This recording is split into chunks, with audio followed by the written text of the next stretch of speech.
All right. Hello. Welcome to our slightly delayed Early Learning Council Early Childhood Data Roadmap Work Group Meeting. That's almost as long as my title, so I feel like I just need the practice. I'm Sarah Abrahams, and welcome to our council members, staff, and members of the public that might be in attendance. We are producing this meeting as a Zoom webinar, so council members, presenters, and agency staff are participating as panelists, while members of the public are able to participate in listen-only mode. Please keep your electronic devices and computer alerts on mute, especially when not speaking. Chelsea can mute meeting participants if needed. And Chelsea Moore, who is our early childhood data policy analyst at the Texas Workforce Commission, is going to serve as our meeting facilitator today. Please remember, this includes myself, to state your name before you speak for the record, and that there was an opportunity to submit public comment, which closed yesterday at 5, but you can still request to provide oral public comment today by emailing your request to Megan Schneider at this email, megan.schneider@tea.texas.gov, and it's also in the chat. Did we have folks submit anything in advance of the meeting, Megan? Nope. Okay. Not in advance, but some folks who might be interested in commenting, so we'll see when we get to that section. Great. Always an opportunity for comment. So okay, so the first thing that we're going to do is both take a roll call and vote on our October 2022 meeting minutes, which is both in members' emails and attached to the calendar invitation. So if you want to take a second to look over those and let me know if there are any edits or changes to the meeting minutes. And if not, then I'll take a motion to approve the minutes as is. Also move. Thank you, Kim. And is there a second? Weldon Beard was second. Thank you, Weldon. And then Chelsea, you will take a formal vote, and this will also serve as our roll call. So I'll turn it over to Chelsea. Great. So when I call your name, please reply for, against, or abstain. Sarah Abrahams. For. Weldon Beard. For. April Crawford. Travis Duke. For. David Fagan. Kim Coffrin. For. Tori Lee. For. Kirsten Schwab. For. Catherine Sibley. For. Laura Varnell.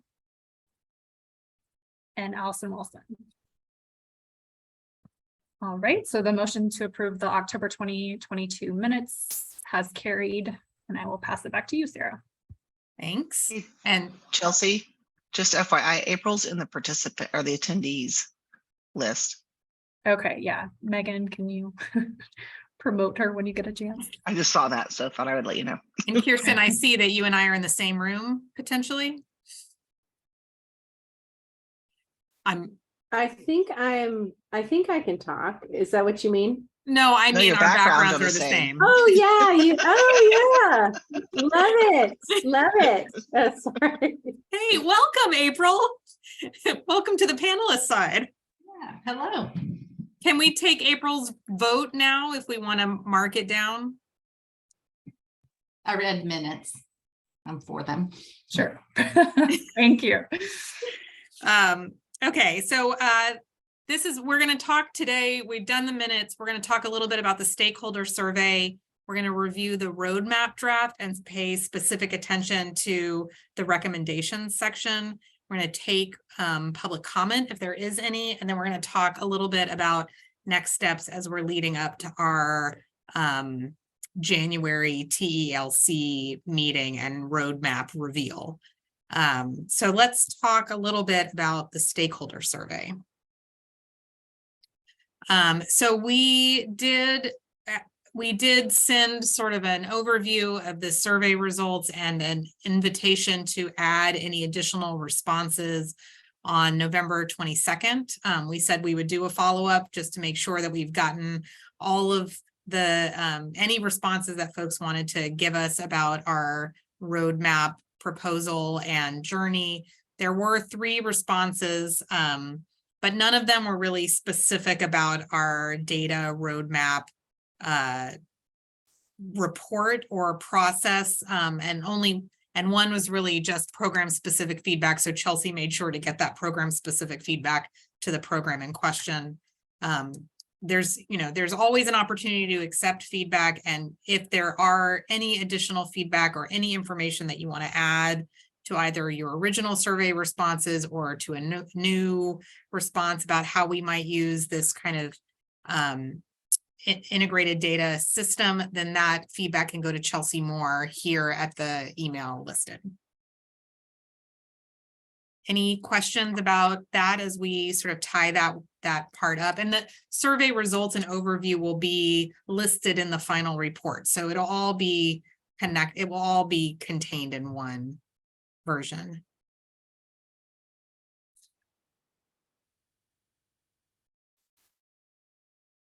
Okay. Okay, so then let's talk about roadmap draft next steps. So far, what we, can we move to the next slide? Perfect. Okay, so far we have developed and drafted the background and context sections, which has really been through Chelsea's leadership and with support from some of our national partners and technical assistance partners. We've sent these background and context sections already for your review. But if there are any additional feedbacks or edits, of course, you can always email Chelsea, and there is still time to add feedback or edits, but we're not going to do that live here because we've already done, we went through that in detail in our last meeting. So today we're going to talk more in depth about our short and midterm timeline and recommendations. In our December 20th meeting, we're going to focus on the use cases that might be included in the roadmap. So, and then the idea would be that we would be able to provide a full draft for the review of this committee of the roadmap, but sometime between January 5th and January 11th. Or wait, is it that we would receive the roadmap on the 5th and we would have between the 5th and 11th for review? Correct. Correct. Yeah, so you'll receive it on the 5th and then you'll have the week to review. So I guess what the reason to raise this now is so that you can reserve time on your calendar during that week to go ahead to do that review, because we will need to submit any comments, feedback, or edits to Chelsea by the 11th so that we can have those updates incorporated into the draft that we share back out with the full Early Learning Council. Any questions just about sort of where we are in the process and what our timeline is? Okay, so then let's, oh, go ahead. Sorry. Yes, so, of course. So just to clarify, make sure I wasn't spacing out, we'll get the final roadmap on the 5th. Yeah. And then we need to have it feedback to you guys by the 11th. Yes. Okay. And we might want to survey who's going to be here on the 20th. I know our offices are closed and I'm on vacation on the 20th, so we may just want to. We acknowledge that it's getting very close to holiday time as we hit the 20th. So it's part of us trying to squeeze in as much as we can before the January. So I think what we can commit to doing is making sure that folks have an opportunity to provide any additional feedback by email. And so Chelsea and Megan and I can work together to make sure that we have provided an opportunity for that around the use case scenarios in particular. Sounds good.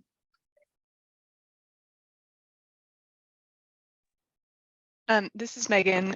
I would also add part of the reason that Chelsea's sending over bits and pieces as we have them is so that it's not just one big dump on the 5th of a bunch of stuff that you haven't seen, right? So you will have already seen and reviewed some of those sections.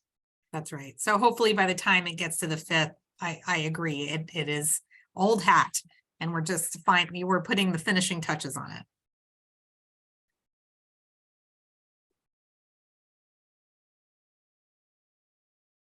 Okay, so why don't we dive in then to the next part? So the way that we've sort of outlined the recommendations that we think should be included really fall into these 3 buckets. So this is essentially what would we need to do or what would happen next in order to move forward. And the first is creating a technical design document. We're going to talk about each of these in detail. So I'm just giving an overview of these 3 buckets.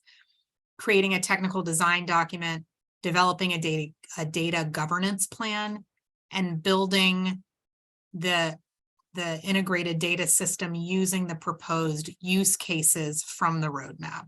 So it's really about identifying and clarifying the use cases and even potentially explaining and laying out how we would use the specific data after we have developed the sort of technical guidelines and then a governance plan. So we'll tackle each of these and then talk about them as a group and see what we're missing or if there's any changes needed. So that for what we may include in our roadmap. Okay, so the first one that we're going to dive into is the create a technical design plan. So this is really, my understanding is that once the roadmap from this work group is finalized, that the state would need to create a technical design plan to understand the technical and data specifications that would be needed to build an ECIDS, essentially. We can't really do any kind of cost estimates or really understand the length of time or the capacity needed to build something like this until we've taken a bit of a dive into some of the technical details. This particular component has been included as a part of our PDG B2 renewal grant. This information about really diving into the technical details was included in our year 2 project plan of the not in year 1 but in year 2 of our project plan for the PDG, and it would include details around data management, storage, technology needs, interoperability, agency roles and responsibilities. So not necessarily details about exactly how an ECIDS would look or the design of an ECID, but really more about what are the technical things that we need to know and really understand before we can create a more comprehensive plan to move forward. That's sort of my understanding about what this means, really. Like what the recommendation is that we would be making is we've got to dive into this, because without this information, we can't really create either a cost, we can't really cost it out, and then we can't create a realistic timeline, and we can't lay out what exactly we would need in terms of resources to make it happen. Chelsea or Megan, is there anything you want to add to that? And then let's open it up for questions. No. So any questions from the group about this particular recommendation or anything that you think we should add here? Sarah, is security kind of embedded within management and storage? You know, is that not be called out? I think it should be called out separately. I think that's a good point. I mean, I think it's important enough that we should call it out separately. Well, and with that, So one question, oh, go ahead, Catherine. I was just wondering if we're using the DIR like framework, like all the documentation required by DIR for a project of this sort, or if we're organically creating these documents and then we'll transfer it into the official like IT DIR framework. That's a good question. I admit I do not know the DIR framework. I was going to ask what that is. So for all state IT projects, it has to go through the Department of Information Resources project management and documentation process. So like when I hear like use cases or project design document, those have very specific meanings for an IT project of what all has to go in. And so I can send on the link to a project of this scope, like what all DIR would require. And it might be that we organically create some of these things that we can steal components that we know DIR would be looking for in any IT project. It makes sense to align it as much as we can now. So I think that's a really good recommendation. And would the DIR process also take care of, and this kind of gets back to Kirsten's security question, I worry about all the different state agencies' legal teams of what can and can't be shared and what they think they can and can't be shared. Like, is there a process to make sure that that's being talked about ahead of time? Yeah, so there's actually like a security controlling policy and practice that's actually housed through DIR that any state agency or university working together follows. And so that's already a built-in component of one, a hurdle you have to cross, but also this legal standard for all of our agencies to collect data together. Okay. I just don't want to do all this work and then legal team, then I run into the roadblocks of legal team. So if we can do that ahead of time or in the process is the goal.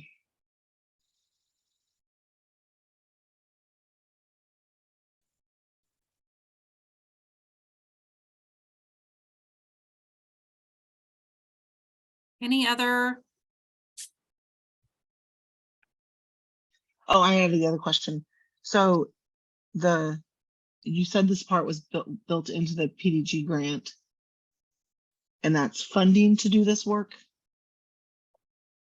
To do staffing to like do this data piece? Yeah, Megan, can you give us a quick overview about the specific components that are listed? I mean, it's pretty high level, but there are some specific components listed in the PDG grant. So maybe Megan can give us a quick. Yeah, and Chelsea, jump in with anything I miss. It's just funding. It's to be able to procure out to do this kind of work. Okay. And do we have a plan B if that doesn't come through? I mean, we're all hoping it does, but I think that's part of what we, alongside the other members of the Texas Early Learning Council and the Early Childhood Interagency Work Group, will have to be huddling on if it doesn't work. Okay. Yeah, so we'll have the roadmap, obviously, preschool development grant or no preschool development grant, which gives kind of those marching orders. But yeah. Okay. Good question. I think I might have missed this, but when I was reading the draft, does the technical design plan assume that you've, sort of addressed the major lessons that were in the draft that we read? So like, for example, like the space is wide open. If you're talking about all agencies, the focus is more narrow. If y'all were going to take the path of either choosing like this centralized, federated, or hybrid system, and the field is narrowed further, if you were to say, hey, we're going to, like some of the examples that were provided, we're going to really build on, student longitudinal data system at TEA as like a leading technical infrastructure and data structure. So I'm just wondering, like, how much of this design plan? Yeah, that's a really good question. I think it's likely, and I would recommend that we propose in our recommendations that the creation of, I mean, obviously we are not creating the technical design plan, but I think it would make sense for us to include in our recommendations that the technical design plan include a tiered approach to address the issues that you're raising, so that we could sort of see, we could include consideration of the technical complexities as a part of the, as a part of diving into resources and capacity. So that would be my recommendation, is that we would approach a technical design plan with sort of a tiered approach to address the levels that you've just described. Travis, did you have a comment? Yeah, I was just wondering, what about, how does the work of the 3SI folks sort of plug into this? Or does it? I think it does. I mean, I think we're still sort of waiting on their final. Have we gotten their final report, or we have not yet gotten their final report? I think we believe that their report will be very complementary to this, and the work that they've done to really identify sort of common fields and current data elements that are captured within each agency, and sort of what are the kinds of data that each agency is collecting will help whoever is going to dive into this technical work sort of better understand the existing infrastructure at each agency. So I think the hope is that this kind of gives, that the work that has already been done will serve as a strong foundation for someone to take, and then be able to kind of have a running start at then, okay, so then if this is what we have and this is what we want, then what are the technical components that are needed to get from here to there? Does that feel like a fair explanation? Yeah, Megan and yeah. I Chelsea? mean, it just sounds like, I mean, you know, after meeting with them and answering all the questions they had, it seems like that a lot of what they're gathering and going to put together would speak to this a lot. Yeah. Yeah. I mean, my understanding is they're really focused on the as is part, and that they've really taken a pretty deep dive into what exists now, and tried to create, like, better understand where potential linkages would be, but they have not yet done sort of the thinking about how do we move, what are the technical requirements to move from where we are to where we'd like to be. Sure, I got it. I agree. This is Megan. The only thing I'd add to that description, Sarah, Travis, when you think about 3SI and like the conversations that they've had with y'all at ECI, that's giving really great level of detail that will inform the roadmap work, as well as, you know, all of our work going forward. This like technical design plan would be a much deeper level of detail, like getting down to being able to kind of build that blueprint that then could be picked up and built from, versus I think it's just much more granular, this technical design piece. Okay. Yeah, I mean, I've built with I've worked with TMHP to build systems before. I know it gets really granular, as you said at some point, but I was just kind of wondering, you know, what role they were playing, and how all that work was going to fit in. Yeah, no, it's a great question. And it'll absolutely, like the work that they're doing now, whatever this happens, you know, if and when this happens going forward, that'll give us a really great starting point to then kind of build from. I think I don't know. I think what's maybe on my mind is, usually I think of like the technical requirements for design as coming after you have like complete business and functional requirements. So I think that's part of why, like when I read the draft that you attached for today, you know, that's sort of setting the stage for eliciting those business requirements in my mind. And like where you talk about roles and responsibilities, those aren't purely technical. They're more governance, which is also in your document. that we reviewed. Some of this around retention is policy, but data storage could be architecture and actually part of the technical requirements, for the build.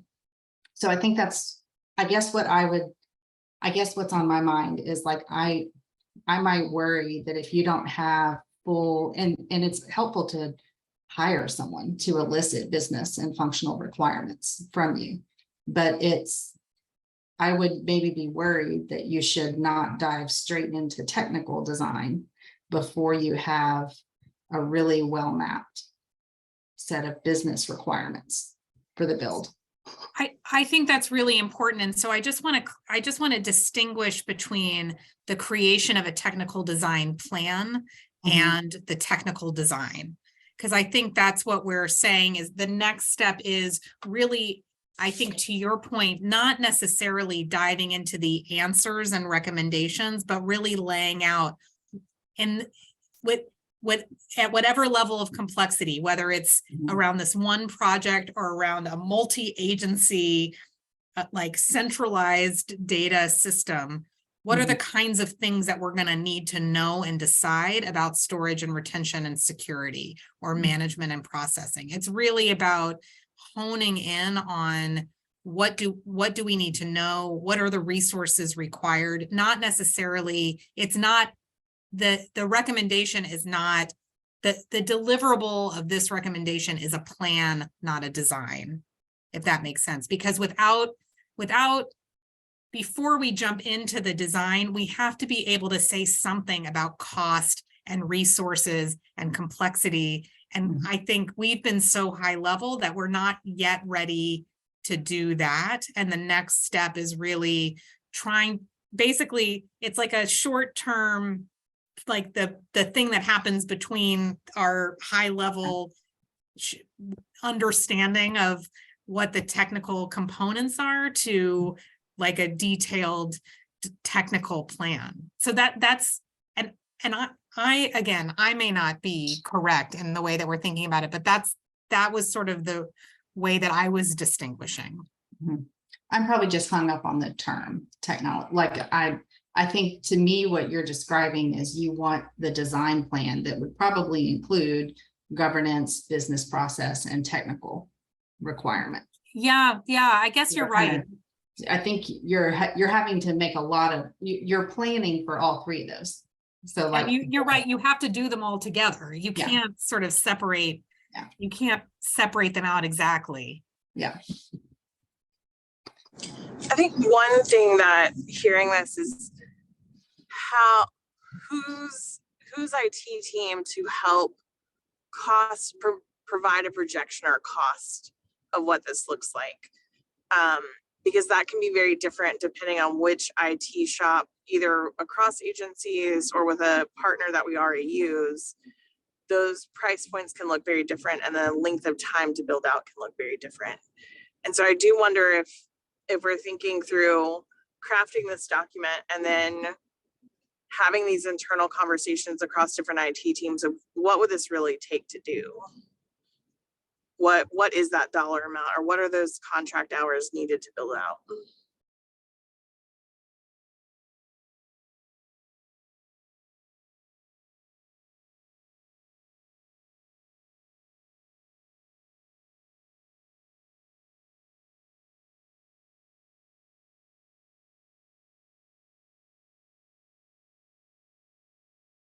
I'm not sure what to do about that specific issue about how costs may vary widely agency to agency depending on how it works out. But I do think it's worth acknowledging that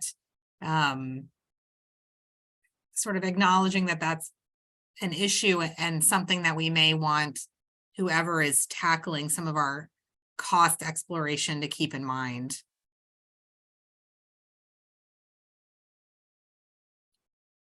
Okay, so let's dive into the data governance components, which is also, again, this is really about developing a data governance plan. But in my mind, this is less, maybe only because I have a better sense of what a data governance plan might look like. and I feel a little cloudy about some of the technical complexities of data system sharing, but essentially this is going to include figuring out how participating agencies create sort of a set of objectives, outlining key roles and responsibilities, which I know was also on the technical design one. Figuring out how do we collectively document and ensure adherence to privacy laws and regulations or any other kind of statutory requirements or laws or regulations. Figuring out what specific data sharing agreements might be needed, what's already in place, creating a process for maintaining and updating those agreements. And this is another place where we've written some capacity and support into our PDG grant to provide some sort of project management and support around this data governance planning and design, but that it's I mean, essentially we'd be chartering out what it would mean and look like for agencies to come together and share data or share some systems components or sort of outline what would be required from each participating agency. So I'm going to ask a question from Chelsea and Megan. Is the deliverable for this plan, would it essentially be sort of a charter of this new kind of oversight structure? I think so. And I think this will be a living document throughout the process. So I think this will get started kind of in tandem with the technical plan. And then as we develop the data governance needed, it can change as the planning changes. And I think, I mean, just as we talked in the technical design plan about a tiered approach, I think this is another place where we might want to identify a tiered governance approach. So in April's example of, if we're going to start more narrow, if we're going to sort of take a quick win or a smaller win and start with a specific project or a specific set of agencies as an initial place, then their role on the governance structure would be different than the roles of their supporting agencies. And so we may want to take that into account as even a data governance plan may require sort of a tiered approach based on the specific starting place of our activities.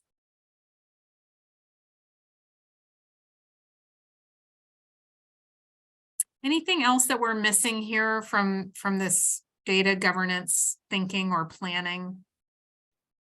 Sarah, are there any models around this, like from the ESIDS group that you guys were working with, other states and how they might have tackled some of these issues?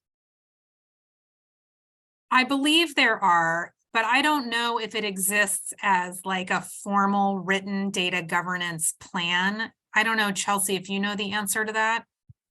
I know there are a lot of good resources, and we do include some of the lessons learned from other states around data governance.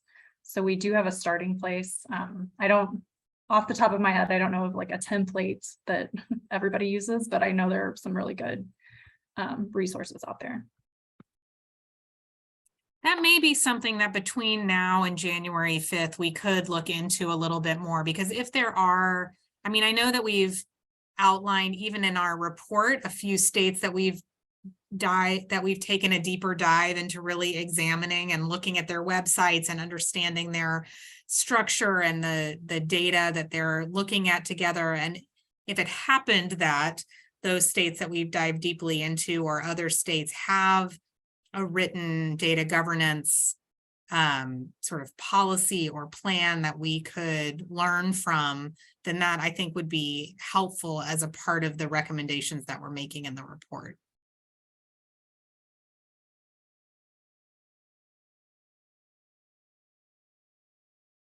That's a good question, Kirsten.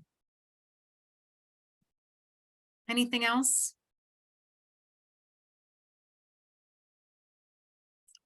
All right, then let's tackle this last one, which in part we're talking about this now, but we're really punting a little bit because we're going to dive more deeply into the use cases when we meet next. But essentially it's, once we have a set of technical design recommendations or sort of a plan for how to tackle the more detailed technical design, and we have a data governance structure in place, then we can begin implementation, really. And during that phase of that initial implementation phase would include creating a project plan, sort of a formal timeline, and then executing that plan based on our priority use cases. So really determining, we've already determined there's lots of ways that we could use data to answer kind of state level questions. The use cases or our priority use cases would really help us sort of figure out how to start that focus and begin building sort of analytical tools for our internal and external stakeholders. And there are components of this that are also included in our PDG grant, but not until the last year of the program. So building our proposed use cases, let me just make sure that I understand what our recommendation is not necessarily that we would create a project plan, but that a project plan be created as a part of the implementation. And that we would create is a conceptual mock-up for priority use cases. Does that mean that we've outlined a few examples of priority use cases for consideration by the broader Texas Early Learning Council? Or I just want to make sure that I understand what that means. I think the idea is this would build on whatever technical plan and actually apply the priority use cases that we include in our roadmap in January to actually start whatever scale of implementation. So whether we start with one specific use case and actually begin the implementation in that would be year 3. So the idea behind building the proposed use cases is that we may even make some recommendations of proposed use cases when we provide our report to the Early Learning Council in January. And that the idea would be that we could take the technical design planning and the governance planning and sort of tackle those priority use cases first. We would essentially be saying, these questions, these reasons why we developed the ESIDs, we want to tackle these 1 or 2 first. And so we're going to begin using the technical resources and the governance structure to begin that process using developing a formal project plan and then implementing that project plan. I think the next slide, is that the one that has the timeline on it? I just think for me, I like a nice spreadsheet. So I like to see it written out this way, but I think where I really might just be getting like bogged down with terminology, but yeah, it really, like, in my experience with data systems and software in general and platforms, you like those use cases, that's like the first step in like your business requirements and being able to lay out the functional demands or needs for the system. right. And then, so I guess I'm wondering what you're going to get if you are requesting a technical analysis or a technical plan. it feels like you have to really have defined the initial use cases, in these terms. And that all guides. So like that second bullet on on the previous slide, like that all, in my mind, that's what guides the technical. So is what design. you're saying, April, that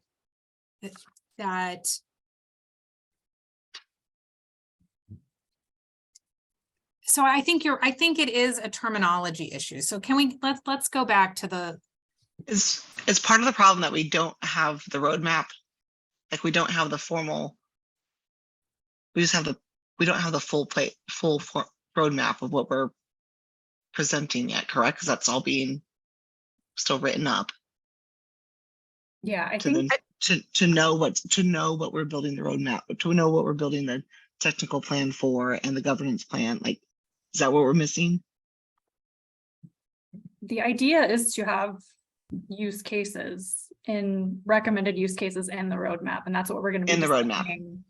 On the 20th. And yeah, And that will all inform the technical design. that, yes, that is the plan. Right. Okay. So I feel like this is like a translation thing. And maybe this is why I exist in this world, right?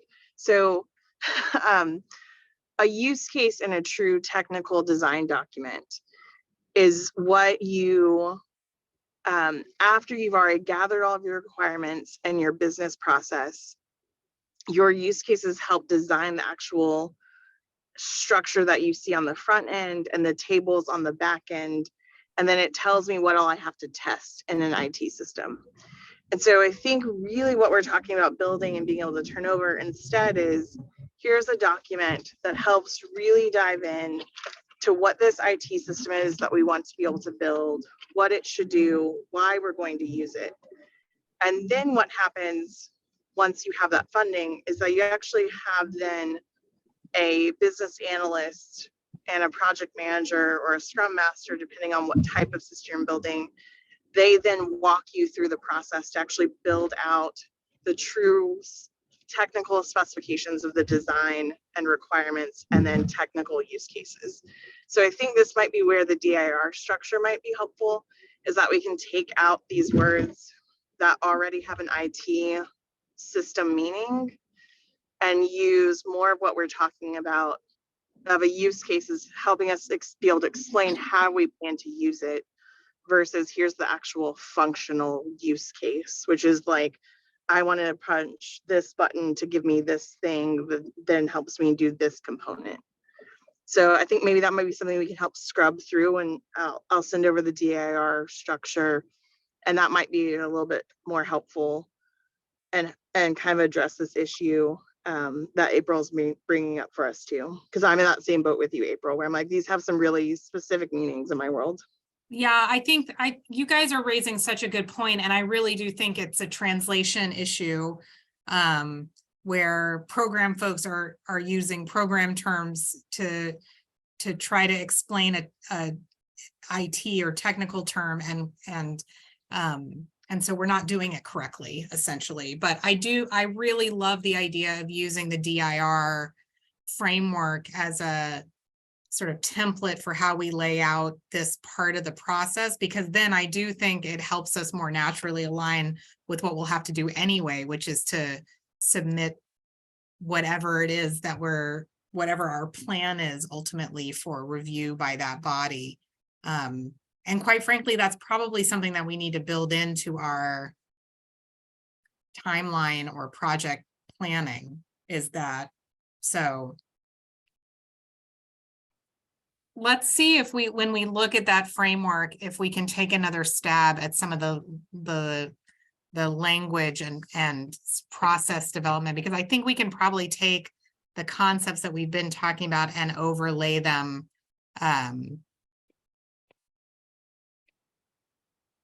We may, April and Catherine, reach out to you guys for some translation support once we've been able to take a look at it and give a go at it. I certainly will send it to the whole committee for review, but you guys, I think, just have a specialized perspective about having balanced both program and IT design. And I know that Travis has had some of that experience as well. Can I ask another question? We submit the roadmap to the Early Learning Council in January.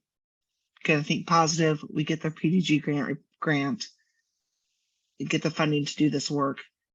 Who oversees that work? Is that Texas Early Learning Council? Is that you guys? Is that TWC?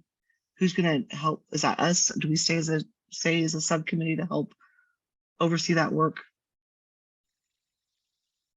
Oversee the work of the PDG, Right. potential, like the Right, and potential just to make- consultants or Well, just to make sure that, you know, we don't write this wonderful report and then it just sits there and does nothing. So like, you know, who's going to continue to shepherd? I think at least for the components that might be funded through PDG, it is TWC as the lead Okay. agency for PDG. Yep. So Okay. if that grant is the right forum for supporting this next stage of work, then that is, I think, the natural lead for the work.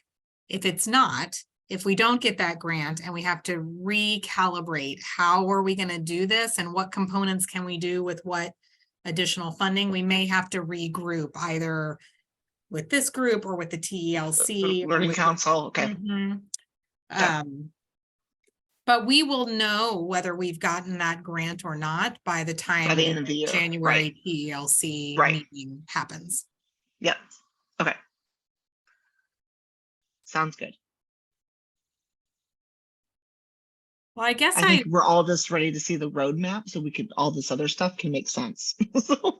yeah, I hear you. It is hard, I think, to look at it, and it's both needed and hard to look at it in Right. pieces like this. So I totally understand wanting to see it all together. Okay, I know that we're hitting right about 5 o'clock, and I want to make sure that we have time for public comment if there has been anyone who's asked to give it. There is, yes. So I'm going to give a really quick version of the public comment intro. earlylearningtexas.org has a section called meetings. That's where you can always find the info about how to give public comment, and agendas are posted a week prior. We have received one request for oral comment from Kate Hoffman. So Kate, you should be a panelist shortly. Please provide your name, organization, and the agenda topic you are commenting on. Usually you have 2 minutes. We will give you a full 2 minutes, but if you can do even a little faster, we would appreciate it just given time. So Kate, are you able to unmute and talk? Yes. Hi, can you hear me? Awesome. My name is Kate Hoffman. I'm here representing Early Matters Dallas and commenting on agenda item 4, the roadmap draft. I'll be hopefully as brief as I can be. First of all, just want to continue to thank you all for your hard work on this. Really excited to see where it goes. I just wanted to push you all to think through on that timeline. It seems like it's really aligned with what was included in the PDG grant, but it would also love to see it aligned with what current initiatives from agencies right now. So for instance, how TWC is building out different portals over the next few years. I learned a little bit about that in a meeting yesterday. So we'd love to make sure that that timeline, especially the technical plan, takes into account the changes that are coming over the next few years anyway, so that you're not having to revise the technical plan repeatedly. And then also really appreciate the tiering approach to governance. I think that determining kind of the objectives and the roles and responsibilities is paramount and should be the first thing. And hopefully you can get it even within maybe the first 6 months, because I think that the PDG oversight is helpful, but that there should be a sustainable governance plan, and you really need owners who are going to shepherd this all the way through. And then lastly, I would just love for there to be possible avenue for feedback or comment on the actual draft in January, so that it's not just from work group members. But yeah, happy to engage in any other conversations outside of this too. Lots of thoughts. Thank you. I wonder, that it does make me wonder, do you know if the PSI report is going to include any information about upcoming or in progress technical or data systems upgrades or changes? To Kate's point, there is a lot going on. And I know that part of what they're doing is trying to help us capture the what is, but some of the what is changing even as we speak. So I just didn't know if you guys knew how or if that was being captured in their report. So I know at least on the TWC side, we did give them that information. We haven't seen what they included in their report yet, but we will have a chance as agencies to review. So that can be something that we make sure in our revisions, if it's not included now, that they can at least mention that those changes are coming. Since a lot of the changes, we don't know exactly what they're going to look like yet. We just know that there are going to be changes. So at least noting that in their data landscape would be. Yeah. Okay.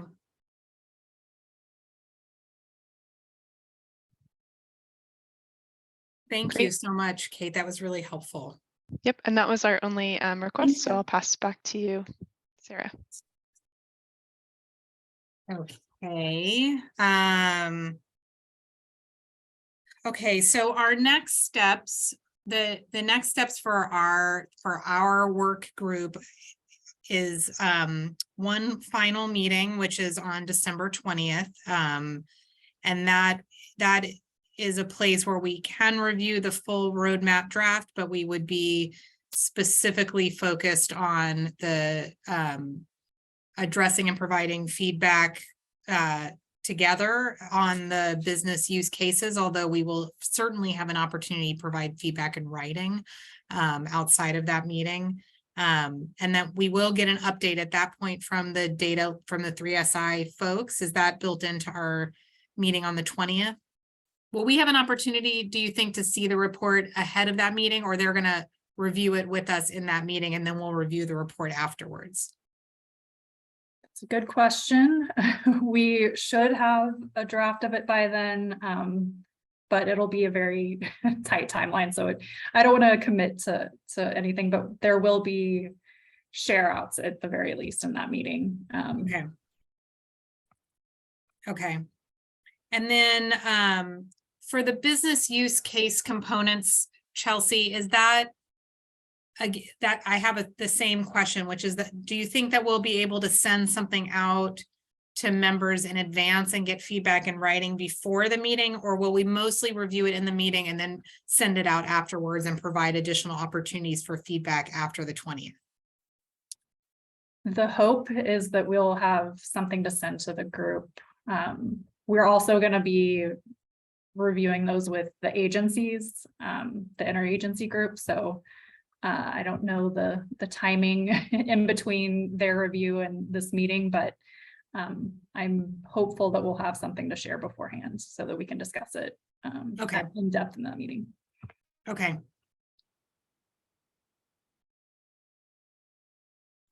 Okay, so we're in the final stretch, but there are still lots of opportunities to provide feedback. And I do just want to acknowledge both the timing of our December 20th meeting is very close to holiday time. And I know folks have a lot of both personal and professional conflicts. And so we really encourage, if you're not able to attend that meeting, that you set time aside to really dive in, especially to the business use case and the 3SI work, and provide any feedback either to Chelsea directly or in writing so that we can make sure that we incorporate your feedback into the final draft of the roadmap, which will be available for you to review by January 5th.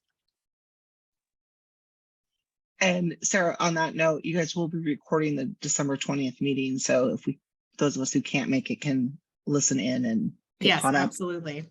Okay. Absolutely.